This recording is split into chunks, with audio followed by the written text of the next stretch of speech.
Alright, just wanted to make a quick video on Volvo 240 wiper linkage cable.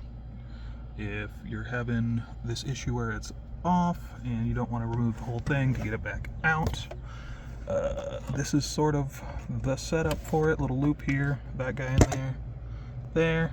Remove your wiper arm.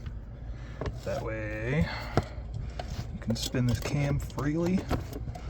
So that way you can adjust it as you get this back cable, front cable, onto it, this guy down here into its groove, and then be able to work it around onto this front one and in. Not easy, but taking the wiper arm off and having this loop here like that is gonna be the right way to do it for you. Good luck, boys.